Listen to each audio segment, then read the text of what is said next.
Capítulo 61. Dormir. Dormir 15, 20 horas seguidas, sobre el cemento, con ratas, escolopendras, escorpiones, daba igual dónde, pero dormir. Desde que llegó al corralillo, el sueño de Paul Lambert se había convertido en una obsesión. Sus noches se habían reducido a 3 o 4 horas de relativo silencio, jalonadas por ráfagas de tos y escupitajos de tuberculosos. Ya a las 4:30, los bramidos musicales de un transistor tocaban a Diana. Garuda, el gallo de los eunucos, se erguía entonces sobre sus espolones para lanzar una andada de kikirikís. Otros volátiles le respondían desde todos los rincones del slum. En torno a la galería surgía muy pronto un concierto de llantos y de gritos de niños con los estómagos vacíos. Sombras provistas de latas de conserva llenas de agua se levantaban apresurosamente en busca de una letrina o de una zanja todavía utilizable después de la huelga de los poseros. Las niñas encendían las chulas, limpiaban las escudillas de la víspera, guardaban las esteras, traían cubos de agua de la fuente, confeccionaban tortas de boñigas de vaca, despiojaban los cabellos de sus hermanas mayores. Eran las primeras en empezar a trabajar. Todas las mañanas, hacia las 5, Lambert veía partir a la pequeña Padmini, la hija menor del aborigen que había dado muerte al Hijra de la cobra. Se preguntaba dónde podía ir aquella chiquilla insignificante a una hora tan temprana. Una mañana la siguió. Después de haber chapoteado tras ella por todo el barrio, la vio subir por el terraplén de las vías. Era la hora en que los trenes de pasajeros llegaban a Calcuta procedentes de las diversas ciudades del Valle del Ganges. Apenas Lambert oyó el ruido del primer convoy, vio que la niña sacaba de su blusa remendada una varita cuya extremidad había sido hendida para poder fijar allí un billete de 1 rupia. Cuando la locomotora llegó lentamente a su altura, alargó la varita. Una mano negra cogió el billete. Lambert vio entonces que el fogonero entraba en el tender y arrojaba unos pedazos de carbón. Padmini se precipitó para recoger el maná milagroso en su falda y desapareció corriendo. Su padre se quedaría con la mitad, que aplastaría cuidadosamente para usarlo en la chula familiar. El resto lo revendería.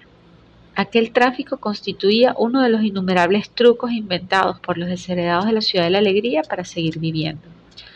Pero a pesar de no poder dormir, Lambert no echaba de menos su calleja. El corralillo era un campo de observación incomparable para quien se sentía, como él, casado con el pueblo de los pobres. ¡Qué actividad desde el alba en aquel oscuro rincón! Sobre todo, ¡qué desfile! A cada momento una campanilla, un gong, un silbato, una voz anunciaban la llegada de un mercader de eso o del otro, de un sacerdote brahmán que venía a vender unas gotas de agua del Ganges, de alguien con propósitos de divertir. El mayor éxito correspondía al hombre de los osos amaestrados, sobre todo entre los niños.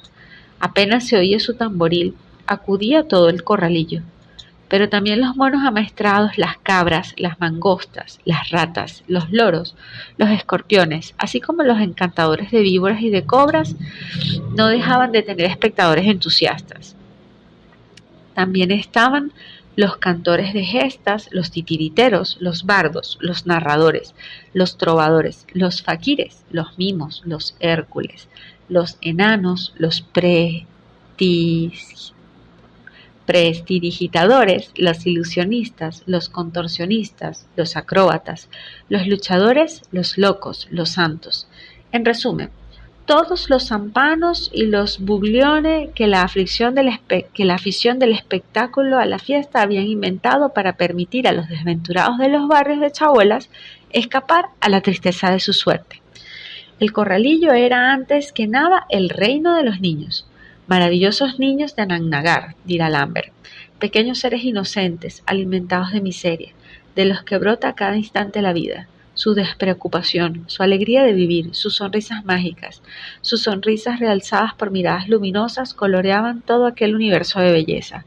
Si los adultos conservaban aquí alguna esperanza, ¿acaso no era gracias a ellos, a su radiante frescor, a la seriedad de sus juegos?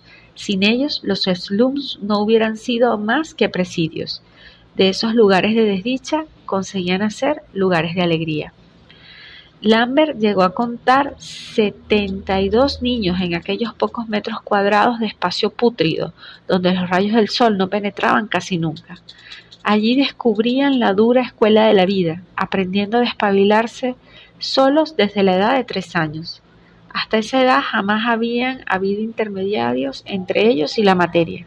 Lo hacían todo directamente con sus manitas, comiendo con la derecha, barriendo, limpiando, yendo a las letrinas utilizando la izquierda. Una piedra, un trozo de madera les servía de primeros juguetes. Este trato directo con los objetos favorecía desde el primer momento sus relaciones con todas las cosas, alimentaba su instinto de creatividad. Sus manos eran sus únicas herramientas, su comunión con la naturaleza era inmediata y profunda. Toda su vida quedaría marcada por tales experiencias. También sus juegos concretos, sencillos, nada de mecanos ni de objetos eléctricos o automáticos. Los niños del corralillo inventaban sus juguetes. El cordel que Padmini, la niña que iba a buscar carbón todas las mañanas en el terraplén de las vías, ataba a su pie izquierdo con una piedra era como una comba ideal, porque al saltar conservaba las manos libres para la creación simultánea de un baile o de una mímica. Lambert estaba deslumbrado. Las posturas de aquella niña eran la de las divinidades de los templos. Todo el genio de la danza india estaba contenido en ese cuerpecito miserable que vivía en un corralillo. Un simple pedazo de chapa se convertía para los niños en un carro de Ben-Hur, sobre el cual los mayores arrastraban entusiásticamente a los más pequeños. Unos guijarros y algunos huesos de fruta permitían entablar enconadas partidas de canicas de un extremo a otro del patio, e incluso en el cuarto de Lambert. Un día, Malika Ghosh, su vecinita que siempre iba a verle con un bol de té con leche, confeccionó una muñeca con unos cuantos trapos, pero al darse cuenta de que había suficientes bebés en el corralillo para poder jugar a mamás, ella y sus compañeras decidieron hacer de su muñeca un objeto de culto. Ella sería Lakshmi, la diosa de la prosperidad a la cual los pobres de los slum tributan una veneración muy especial.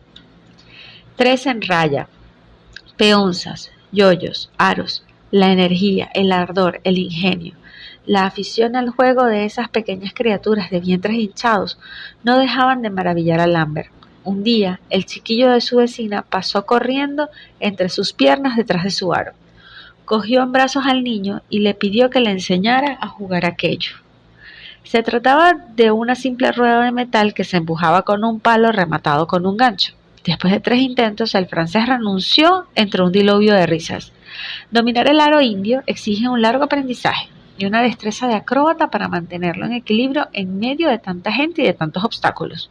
Pero el juguete por excelencia, el rey de todos los juguetes, el que provocaba tanta pasión en los padres como en los niños, el que suscitaba más emulación, rivalidades y enfrentamientos, que contenía todos los sueños de evasión y de libertad de aquel rebaño de tapiados, era un simple marco de madera con papel y un bramante. Aquí la cometa era más que un juego. Era el reflejo de una civilización, una felicidad de dejarse llevar, guiar, dominar por las fuerzas de la naturaleza. Era un arte, una religión, una filosofía. Jirones de cientos de cometas colgadas de los hilos eléctricos que atravesaban el slum. Eran las oriflamas de la ciudad de la alegría. Los más pequeños probaban con trozos de papel de embalar. Desde la edad de 6 o 7 años los niños intentaban perfeccionar sus aeronaves. Un pedazo de caddy, un retal de camisa, un trapo se convertía así en otros tantos velámenes en sus manos. Los decoraban con dibujos geométricos y pedían a Lambert que caligrafiara sus nombres en las alas. Los ingenios más complicados con cola y deriva eran obra de los mayores. A veces los hilos que los sujetaban estaban untados de pegamento y polvo de vidrio para seccionar los hilos de las cometas competidoras.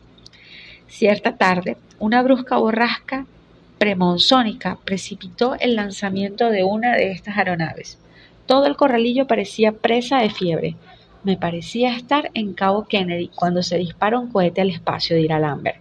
Jai, de 12 años, uno de los hijos del antiguo marino de Kerala, trepó al tejado y corrió sobre las tejas para lanzar su pájaro de tela en una turbulencia ascendente.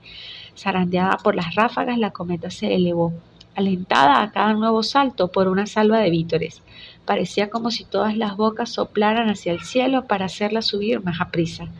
El chiquillo brincaba de un tejado a otro para dirigir su cometa, frenarla, orientarla hacia una corriente más fuerte. Decenas de jóvenes del slum se habían roto los huesos en aquel género de acrobacias. ¡Sube! ¡Sube más! Aullaban todos. Jay había maniobrado tan bien que el gran coleóptero blanco, con dos cintas rosadas flotando detrás de su cola, pasó por encima de los cables eléctricos. Estalló una formidable ovación. Era el entusiasmo. Los eunucos tocaban frenéticamente sus tamboriles. Hasta Lambert se sentía arrastrado por la exaltación colectiva. Entonces apareció en el éter una segunda cometa. El corralillo musulmán de al lado lanzaba un desafío. A partir de aquel momento, el asunto se hizo demasiado serio para dejarlo en manos de los niños. El padre de Jay y Ashish Ghosh, el joven monitor que se disponía a dejar el slum para volver a su aldea, subieron al tejado. Cogieron el hilo de la aeronave. Había que derribar a toda costa al rival y capturarlo.